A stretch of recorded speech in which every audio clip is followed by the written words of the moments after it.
Well, it's Thursday, and we all know what that means. That means once again we get to review MLW Fusion, NXT UK, and Impact Wrestling.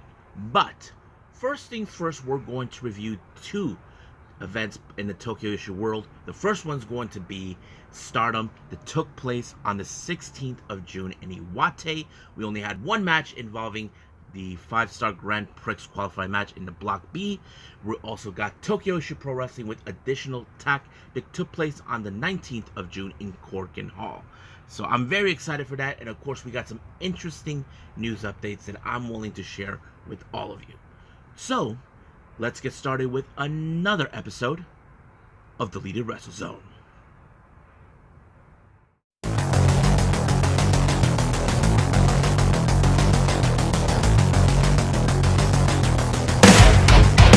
Are you ready? Get up, get up! Get up, get up! Get up, get up! Get up, get up!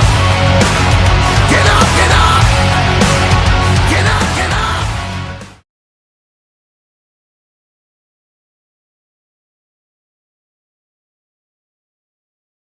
Welcome everybody to Deleted Wrestle Zone, all things that is pro wrestling with AEW, NXT, New Japan Pro Wrestling, Impact Wrestling, the National Wrestling Alliance, various promotions, wrestlers, matches, and championships. I am your host, Gerard here. So, let's begin with Stardom, and of course, I believe we're doing the Morioka Iwate. That's a region in Japan. The region is also the home of God's Eye member Mirai. So we'll get to that in a bit. But our opening match is the qualifying match in the 5-star Grand Prix. Now keep in mind, I did mention open spots available in the main race. But however, we have this match between Mai Sakurai and Lady C. Now this was a rather interesting match for me. The reason is this. I remembered, if you guys remembered, Lady C took a shot at Mirai, at Mai Sakurai a couple of months ago. Now this took place right after when Mirai decided to leave DDM and join God's Eye. But of course, Lady C took pleasure in making fun of her of crying over some spilled milk. That's what happened. But Mai Sakurai did not take that too kindly. Some people, even in the fan base, were saying that that was justice for Waka, which is true. But of course, Lady C, who hasn't forgotten that it was Julia that whacked her in the back with some weapon. But this match was more personal than you couldn't possibly imagine. However, there was no winner. I mean, sure, Mai Sakurai has grown so much. Lady C too. But apparently, this was like a big feud. But they both ended up with a time limit draw, ending with 1 point each. So that means each of them has 3 points. Now, however, one of them has the capability to make it. Now, Mai Sakurai, I can't see she could. But right now, it's just too confusing to see where we're going. Because at this point, right now, we only have 4 wrestlers in the B block.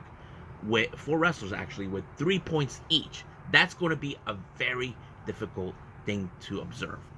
Now, let's move on with our opening match. We have a 3-way. We got Saya Ida, Waka Tsukiyama, and Tam Nakano. Now, keep in mind, Waka had this situation before. Now, if you remember, she is going to be in a match with Unagi against Ruka. Now, Unagi was giving her that tough love attitude, tried to make her remind her. This is not going to be a 2-on-1 scenario. This is going to be a 3-way match. 1 versus 1 versus 1. So basically, that's what she was trying to do. Now, Tam is a bit more, look, I don't need to tell you this. Just don't hold back. Fight me. Just fight me. So I think that's what she did. I don't know who has the more, approach for Waka. But she did pretty good, not gonna lie, But however, it was Waka who suffered the defeat in the hands of Saya Ida. So, But we'll see how that goes in her match with Unagi and Ruka. That's going to be a very interesting thing. As you know, it was Unagi who was Waka's first opponent. So this is going to be interesting. So we're going to see how far has she learned from her first match with her. Now our next match, we got the members of Cosmic Angels, or as we call them, Pink Kabuki. no, you have Pink Kabuki, Unagi Sayaka, and Mina Shirakawa taking on Queen's Quest, Utami Hayashida, and Sayakami Tani.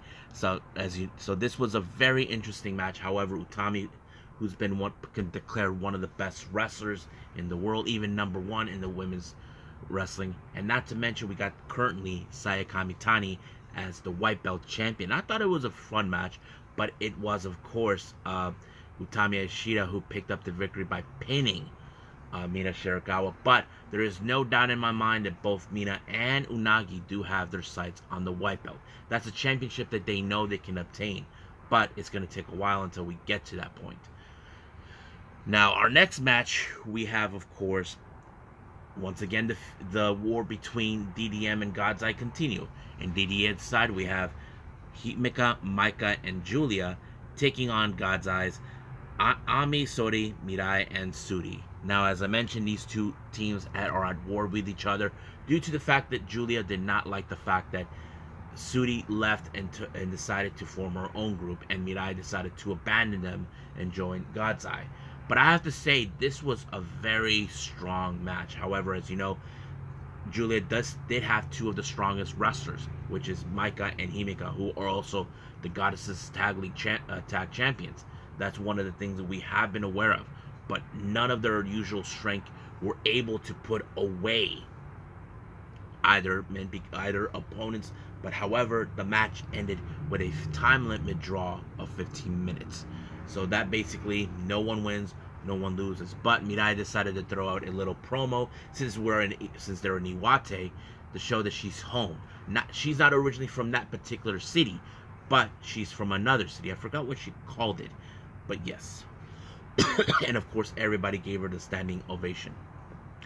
Now, our next and final match, which is the main event, we have Oda Tai consisting of Ruka, Saki Kashima, Starlight Kid, and Momo Watanabe taking on their longtime rivals, Stars, Mokogo, Koguma, Azuki, and Mayu Iwatani. Now, as you know, this is one of those matches it's going to be an interesting one because Stars and Oda Tai are longtime rivals now. But it was a very interesting development. However, this match ended in the purview of Stars when Mayu Iwatani applied the moonsault, giving her the victory. So this was a very fun. I have to say, this one of the things that I did like is the match between Lady C and Mai Sakurai. I know for a fact they will come across each other sooner or later because I know Mai Sakurai will not tolerate what Lady C did to her, making fun of her. But Lady C, she looks at her that she's nothing but a hypocrite. That's what I like about the stories in Stardom about that. So I think that's pretty much it. What we got with Stardom, I believe it's time for Tokyo Joshi Pro Wrestling.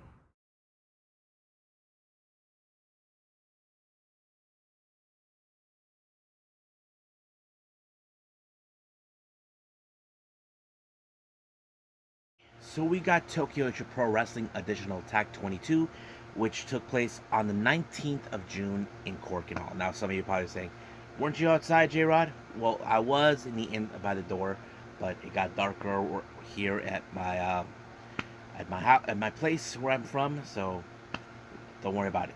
Anyway, so this was a very interesting of matches that I did enjoy. First one, we have Kaya Toribami versus Arisu Endo. Now, in retrospective, in this type of match, I have seen Arisu Endo grown up a lot. Not only as a tag team, but in singles competition. Now, Kaya Toribami has found success a little bit in tag team action. Recently in Cyberfest, where she teamed up with Arisu Endo, she won in a 5-on-5 match. But this is where we rarely see her in singles competition. But in this one, I did not anticipate a whole lot because in my mind I thought Arisu Endo would win this one because she's more has a little bit more experience in her. But somehow Kaya was able to roll up Arisu and pick up a victory. It was a major upset. This is her first singles victory. I did not anticipate that, but I say that was amazing. I have to say she really did pretty good. Now, our next match, we have Aruna Neko, Nao Kakura taking on Mahito Kiru and Yuki Kamifuku. Now, as you know, Kamifuku and Kiru, they came from the same college, Toyo. I think that's the name, Toyo University. But I have to say it was pretty good. However, there was some moments where now Kakuta was playing a little dirty with them. But however, it was the famous serve by Kamifuku onto Neko that allowed her to win the match. Next up, we got Pam Harajuku versus Raku versus Yuki Hanoi. Now, this is a three-way match. It appears that Pam and Raku have their sights set to be Yuki Inoi's friend. However, she seems more connected with Raku for some odd reasons. Now, Pam is a bit outgoing kind of individual. Raku, she is her own person who likes to make people smile. That's who it is. But Yuki, she is now coming on her own ever since her tag team partner, Madoka Temna, retired. But I have to say she's doing pretty well for herself. But it was, of course, it was Yuki Inoi who pinned Pam Harajuku to give her a very decisive victory. I know that she'll grow more and more and more in singles competition coming out of her tag team style that she's been with, but we'll see when that day comes. Next up, we got a very interesting match. We have Julia Nagano taking on Miyu Watanabe. Now, before this, they announced that Miyu Watanabe will be the opponent at Summer Sun Princess on July 9th against Willow Nightingale, which I'm excited for.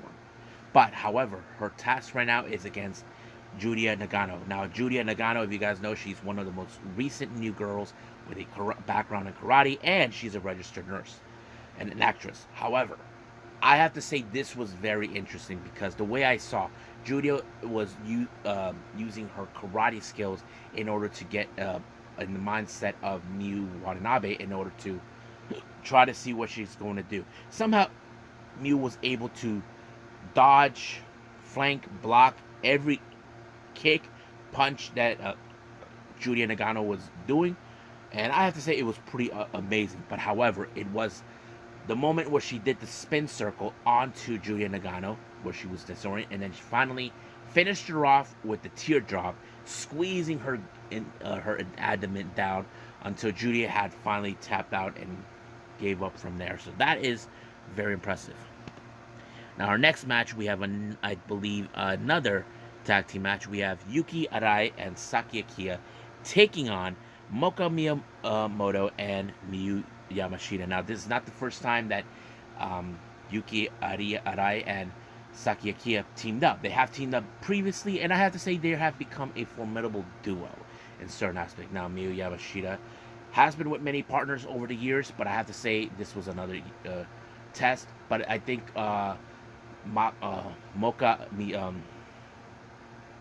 Miyamoto was able to, try to block every move that Yuki Arai was going to do.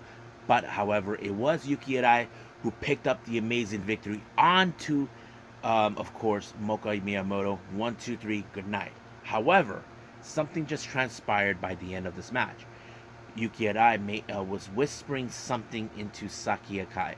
Now, it is unclear what it was, but I'll explain what it was a little later. Now, our next match, another second tag team match, which is our semifinal. We have Akari Noah and Maki Ito. Now, this was a very unusual team-up. These two have fought each other before. The reason is this. Before Hikari Noah was the International Princess Champion, she lost to Maki Ito. She lost the title to Maki Ito.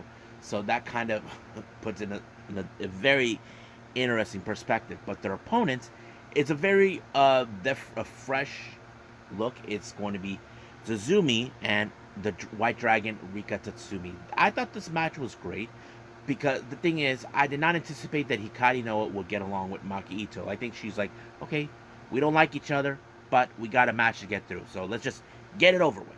But however, it was Rika Tatsushi who picked up the victory with the top hip attack onto Hikari Noah, and it was over right from there. Now, our main event is, of course, for the Princess Tag Team Championships challengers. We have Hyper Misawa and her old friend Shoko Nakajima taking on the Magical Sugar Rabbits Mizuki and Yuka Sakazaki. I thought the match was great because We know that um, Shoko Nakajima and Yuka Sakazaki recently just had a match in Cyber Fight for the Princess of Princes title, but Shoko is good friends with Hyper Sawa. They have been on tag team experience before, but no luck. I thought maybe this could be their opportunity to obtain some tag team gold together, but however, it was Yuka Sakazaki that picked up the victory onto um, Hyper Masai when she flied off the top rope, and it was over right from there. However, post match they called out for any other challengers. Now this is the rub that happened. We just see Yuki Arai showing up all by herself. Now most likely it looks like that her what she whispered to Saki Akai is to go for the tag team titles. And I think that's going to be smart right there. However, Saki wasn't there, but Yuki was. So basically, it is. I think Magical Sugar Rabbits were a bit like we were expecting someone else. But I don't know exactly who they were expecting. But I think they'll take it. So this is going to be interesting. And I wouldn't be surprised if this match will take place at Summer Sun Princess later on in July. So that's pretty much what I've been thinking about. So I think that's pretty much it right now. So I believe it's time to move on with MLW Fusion.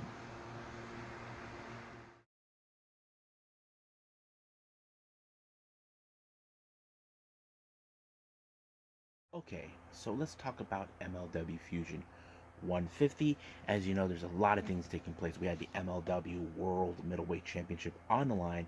We got the Weapons of Mass Destruction, and of course, we have the return of an old tag team that were part of the very first year of MLW. We're talking about Los Maximos, or as we call them, the Spanish announce team. So let's get to it. Now, it opened up with David Richards. As you know, he's been training with Myron Reed at the Team Ambitious Gym in St. Louis. David Richards kind of gave him some sort of advice. Now, I don't know what Myron Reed would think of it, but of course, he has to know that he has a match coming up. This one is a three-way for his title, for the middleweight title.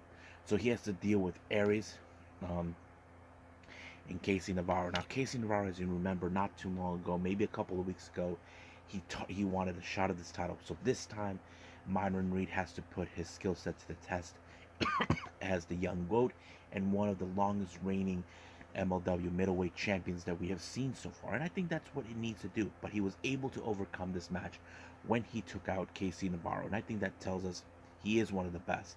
And I think Team Ambition gained a good wrestler.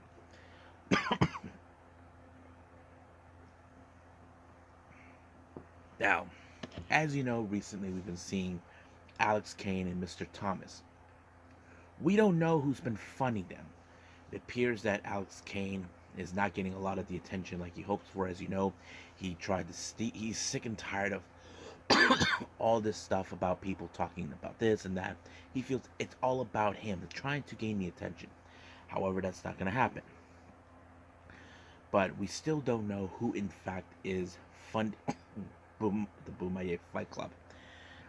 Now, Injay Duca, as you know, well, I forgot to mention, they're gonna have a match for a $20,000 thing if you could last 20 minutes with Alex Kane. So that's gonna be interesting. Now, as you know, speaking of our tag team division, we have EJ and Duca who showed up at commentary to check out the Spanish announce team, Joel and Jose taking on a guy named Chris Cage, and I couldn't get his partner's name, but Induka left immediately the moment he saw a clip of Calvin Techman being attacked. So we don't know about that, but to me, my money, it has to be Alex Kane, who will do whatever it takes to obtain the tag titles to prove that Calvin Techman doesn't earn the right to become tag team champions. But however, it was the Spanish announce team with the double Spanish fly that allowed them to win the match. Now, as you know, Hammerstone has been dealing with the nonsense of Richard Holiday, saying that it was him all along, that he's the proprietor. As you know, that he claims that he is the rightful owner of the MLW World Title. So Alex Hammerstone will be paying attention. Now our main event is the Weapons of Mass Destruction. Max Kruger and Jacob Fatu have been at war with each other many times over. Now, as you know, they were part of Contra, but Kruger blame Fatu for what transpired. But it was a great match until finally there was moments where he was about to lit Fatu on fire, but it didn't happen. But I think the moment happened is when Fatu finally took matters in his own hands and beaten Kruger. But however, Kruger failed and he put him in some hazardous material and he removed Kruger's mask. We don't know what he looks like, and I just hope this will be the end of it. I think Fatu is one of the most incredible wrestlers we've ever watched. But the story of Fatu and Jacob Fatu and Mats Kruger is unbelievably good. I like their feud. So we'll see what happens next. Hopefully it is the end. But right now, let's just move on with NXT UK.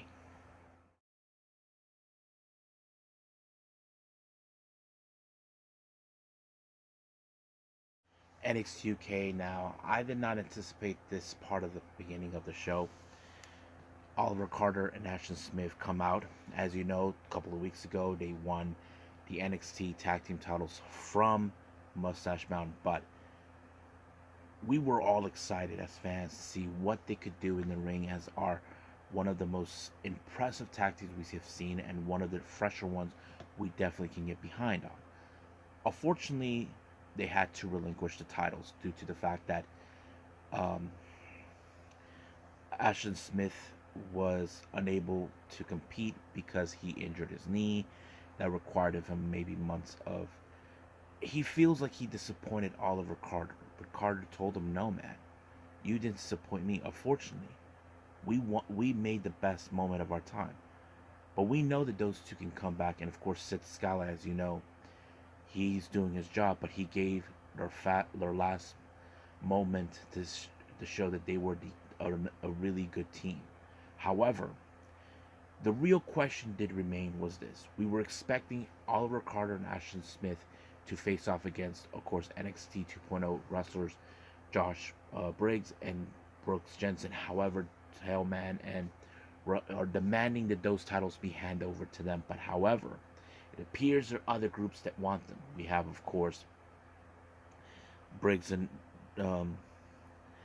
Jensen to show up, and then here comes, of course, Mark Andrews and Wild Boar, and then finally Jake Stars and Dave Mastiff. And that's when Sid Scala announced a fatal four-way elimination match. So that's going to be interesting. So that will be our main event. Now, we were fully aware, if you guys been following, Saray was going to make her appearance in NXT UK. She stopped by at Meiko Satomura's place. So they had a great conversation, but of course there was no subtitles. But if you guys notice, I think Amelia McKenzie felt left out in certain aspects. I don't know if this is the transition where we'll see her student turn her back. We don't know if that's the case, but we will see that. But she did stated that she will facing Fallon Henley in a match. Now, I don't know if that was a good idea for her to be in that match. I was probably hoping she ended up with Saray, you know, so that could be interesting.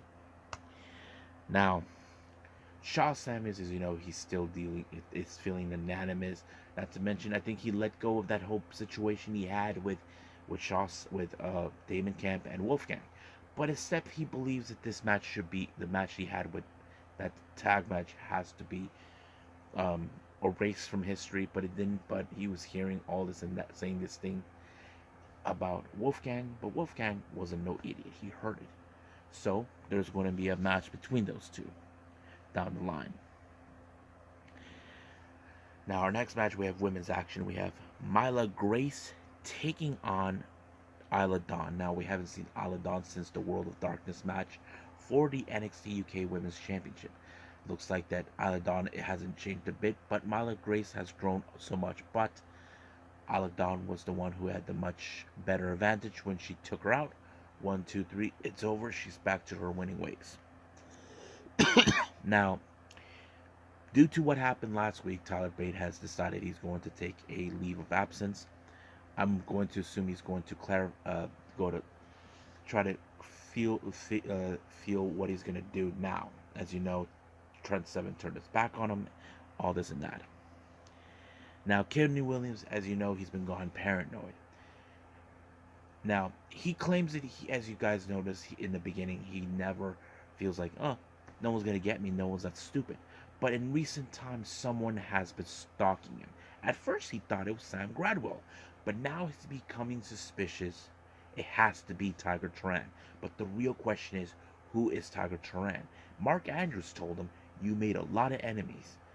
Who did he, who is really Tiger Turan underneath the mask? What is his beef towards him?" I don't think we will ever know until the day comes. Now, as you know, the Heritage Cup has been one of the most impressive titles we have watched. It's not a belt, but it's a cup. However, Noam Dar feels like he wants to retire it, but he wants to have one more match, but in a much bigger spectacle. Now, I wouldn't be surprised if it's the one they're gonna do at the One Castle in Wales. I think that's the one, but we don't know if Sid Scala is going to allow it. Now, our next match. Excuse me. We have, of course, Nina Samuels taking on Saray. This is Saray's debut match in NXT UK. It was a very interesting match in all this. I think it was really fun. But Saray was the one who picked up a very decisive victory, shutting down Nina Samuels as always. However, as soon as Saray was done, she came across Saya Brookside and Elsa Alexander. But luckily, Meiko Satomura was there to back her up. So it was great. But we'll see what happens then. Now, our main event is the NXT UK Tag Team titles are vacant in elimination match. We have, of course, Wild Boar and Mark Andrews versus Josh Briggs and Brooks Jensen versus Jake Stars and Dave Mastiff versus The Familias, Tailman and Rohan Raja along with Charlie Dempsey. Now, Dempsey, as you know, he will do whatever it takes to ensure that the titles will go straight. But the first people that were eliminated was, in fact, Wild Boar and Jake and Mark Andrews, and then, of course, Mastiff and Stars.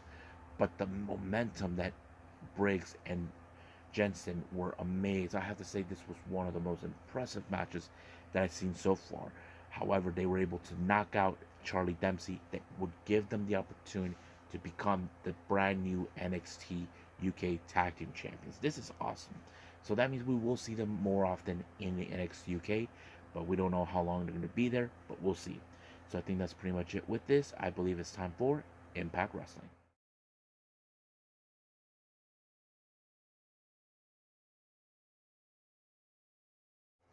Okay, Impact Wrestling, we're entered its fallout after Slammiversary. I mean, what an amazing show. Um, the show was hijacked from the very beginning by Honor No More. As you know, they kind of were ticked off that they lost, but they felt like, nope, we didn't lose the match because they're trying to prove Impact Wrestling is corrupted. It has to be eradicated because, of course, we saw, Tracy Brooks attack Maria because she was getting involved in the match, and of course we saw uh, Earl Hebner becoming the referee, that sort of thing. So they think automatically they win, but that doesn't. The record books does say Team Impact won the match. However, they were dealing with the America's Most Wanted. As you know, they feel like that history is dead. This is the future. So that's what they're trying to do. And then, of course, we had the Good Brothers and then the Briscoes. It became an all-out brawl. But, of course, once again, Honor No More decided to complain to D'Amore. So D'Amore says, okay, you guys want a match with them? I'll tell you what. It's going to be the Good Brothers, the Briscoes, and James Storm in a 5-on-5 match. But for a warm-up, the Briscoes teamed up with James Storm. And wrestlers from Honor No More is going to be OGK and Eddie Edwards. Now, we did saw a little clip of going on with Alicia and, of course, Giselle Shaw. Looks like their little partnership ended, but we will see where she's going to go. Now, as you know, we've been told there's going to be another pay-per-view coming up real soon after next week. Before the next week, on the 1st of July, we have, of course, Against All Odds. So some cards have been announced and some haven't. Now, Chelsea Green comes out with Deonna Purrazzo to take on Mia Yim. Now, this is payback for what Mia Yim did on Slammiversary. If you guys saw what happened, Mia Yim pushed the ladder that had Chelsea Green and Deonna Purrazzo. They landed really bad, really down on some tables. So this is more of a payback. But of course, Deonna Purrazzo was going to be involved, trying to help her friend Chelsea. And practically that's how it ended up. But however, it did not stop the outcome. It became clear that Mickie James had decided to deal with it. So it did allow for Mia Yim to pick up a huge victory. Now, our next interview, we have the Influence. Now, the Influence, as you know, they do have a rematch clause. They can cash in, but however, Madison Rayne cannot compete. However, until Giselle Shaw decided, she's going to side and be part of the Influence. At first, they were like, not sure, but they had a plan. They thought, okay, how about you take out either Rosemary or Tail Valkyrie? So that kind of becomes an audition or some sort of. But we'll see what happens then. Now, our next match, we have Bhupinder Gujjar teaming up with Sharkborg. So give me a shell, yeah. I'm so happy to see that they take on Zicky Dice. Was it? Zicky Dice and Johnny Swinger. It was a really fun match. Of course, I love Shark Boy. He was one of the most interesting characters back in the TNA days. So it was really fun, but it was Bhupinder's torpedo shot off the turnbuckle that gave him the victory. But however, they were viciously attacked by Joe Dorian and Diener. As you know, Diener calls out Josh Alexander, telling him that Joe Dorian and against all odds will be facing Josh Alexander. But the huge point is, Joe Dorian is undefeated as singles competition, and Diener is confident enough to believe that the Impact World title will be coming back to Violent by Design. But however, there is the matter of where's Eric Young? Nobody's heard from him. But the real question is this Eric Young's doing, or this is Diener's doing in memory or honor of Eric Young? That's the very question that we don't know, but we'll see happen. But the match went on to Diener and to Josh Alexander. However, the match ended with, of course, the ankle lock giving a clear message. Now, we know that Josh Alexander is always ready for a match, and that is something we definitely can get behind on. Now, as you know, Frankie Kazarian, he showed up again. Apparently, he still has unfinished business. Now, keep in mind, about a month ago, he still has some not issues, but more unresolved matters. The moment was ruined from between him and Chris Sabin because they were both the same, thanks to Honor No More. So we're gonna see that rekindle, and I hate to see Honor No More try to get involved again. But we'll find out when, and I think that's next week. Now, Tasha Steelz, as you know, she has a rematch clause, but however, Jordan Grace wanted to say thank you. So basically, that's what happened. But no, Tasha Steelz doesn't believe that belt will remain for long. So she cashed in her rematch at Against Odds, but she decided to put up a match between both her and Savannah Evans. I'm going to assume she's going to soften her up before Against All Odds. Now, our next match, the Death Machine, the Draw, Sami Callihan versus Jack Price. Price. As you know, this one ended badly for Sami Callihan, but however, Moose shows up, decides to get a little payback for losing in a Monsters Ball match, beat him sensibly, all this and that. However, as soon as the whole thing was over, Sami was in talks with Gail Kim. Sami believes it's time to end it. So the problem was, what's more bigger than Monsters Ball? Apparently, Sami said he was in communications with his old friend Raven, and they're gonna do a Raven's Clockwork Orange House of Fun match. This is a match we haven't seen in years, so this is going to be a very interesting thing. This is the conclusion between Moose and Sami. Now, Violent by America's Most Wanted, and of course Briscoes are getting ready for their match. However, Good Brothers said they have their back. However, in this matter, James Storm feels that Chris Harris cannot be around there. He's hurt, he's injured, he cannot be in it, but James Storm feels that he's responsible for him, so he tells him to stay in the back. But the match was, of course, exactly how we're going to expect. Basically, Honor No More would do whatever it takes to win. That's exactly, they distract the referee, and that also took place. But however, that wasn't over. They decided to continue to beat down Storm, Briscoes, and of course the Good Brothers tried to help, but it wasn't enough. It just took down. They even whacked uh, Mark Briscoe with the chair on the ankle, just like they did with Rhino and Heath. So Honor No More will stop at nothing to say they run and Impact Wrestling and try to eradicate the corruption that they think is happening. But I highly doubt that's going to take place. So I think that's pretty much it with Impact Wrestling. I believe it's time for news updates.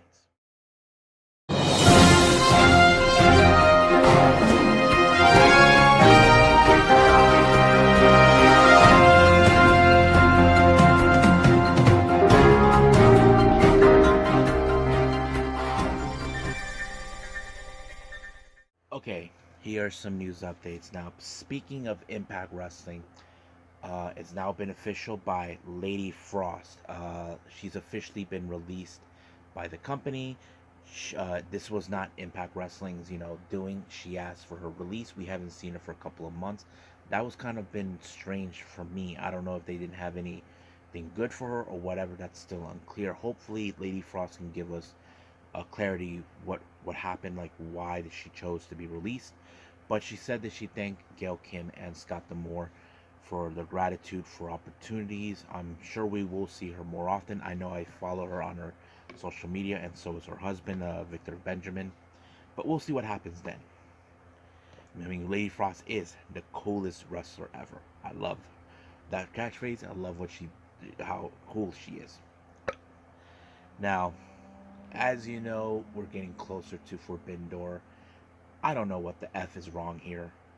We've been getting injuries from elite wrestlers. We already have that with Kyle O'Reilly, Red Velvet, and a few others. Now it appears that Tomohiro Ishii suffered a knee injury. He won't be participating in the Forbidden Door for the Fatal 4-Way match for the AEW All Atlantic match. It's been decided that they're going to have Clark Connors take his place since he was the runner-up. So that's going to be interesting. I'm sure people would have wanted a Japanese wrestler, but it is what it is. Now, I was surprised to hear this. This was coming from Wrestling Inc. It appears that Terminus 3 is coming back. It's going to be on July 21st in Atlanta, Georgia, but this time in a new venue, the Oasis Event Center. They usually do at the Kroc Center Theater or whatever it's called. But they still hasn't decided what the card of the tournaments of this card of Terminus 3 is going to be like. I'm sure we will get that in the coming weeks. I'm kind of excited. Hope everybody's excited. Now, our last thing. You may have heard that there's going to be Ric Flair's last match. He's been training with it. He's been training with Jay Lethal. Now, this event will also take place on the 31st of July at the Nashville Municipal Arena. Now, this is an promotional event. We're going to have wrestlers coming from different promotions. It was already announced. It was said this is going to be promoted by Jim Crockett Promotions, and this promotion was around for a long time. The family's been well respected, and we're going to have for the announce team David Crockett and Impact Wrestling's Tom Hennifer. They will be. However, we have an interesting matchup that will be taking place. Josh Alexander will put his Impact World title on the line against the Samoan Werewolf, Jacob Fatu. I'm excited for that. But however, that's not the only match that was announced. We have the Wolves versus Motor City Machine Guns. Now, this is the first time since 2010 that they face off. Now, Ricky Steamboat was originally thought about being at this particular event, but however, the negotiations failed. Now, FTR has been mentioned by Conrad that they want them to be there, but Tony Khan hasn't cleared this for them to be there. I'm sure we will get that soon, because I'm sure that FTR will love to be there. So I think that's pretty much it with the news updates. I believe it's time for me to call it a day. Well, I hope everybody enjoys this episode. Basically, you guys saw how this thing turned out to be. I was by the door where it's sunny outside because I couldn't do it in this room. It was completely hot. You just saw me switch from shirt to tank top. I'm wearing my regular Bullet Club shirt. So you probably asked me, where can I get these? I got this at Pro Wrestling Tees. I don't remember the cost of it. But however, that's enough of that. But coming up, we do have AEW Rampage and NXT Level Up. I haven't decided what it is, but apparently Watch Pro Wrestling has decided to put in a bunch of videos of DDT. I'm like stumped. Should I go with that or go to the 2 days of King of DO or something, the King of DDT tournament, because we already have the first and second round be there. I need you guys' help on that. Please tell me, should I start with the most recent with the King of DDT, if I should do that? Now, I still haven't reviewed certain of Joshi promotions such as Pro Wrestling Wave and Marvelous. If you guys think I should do that first, tell me. I would love to do that as well. I haven't seen Warrior Wrestling 23 or Triple Mania and a few others, and of course there's the latest Circle 6. I'm definitely going to be, but however, I haven't decided what I'm going to do yet, but I'll make that decision as soon as possible when the day starts. So right now it's the middle of the night on the 23rd, so this video should be uploaded on the 24th. But for now, I'll see you guys in the next DWZ time, same DWZ channel. I must bid all of you adieu. So, goodbye. Mwah.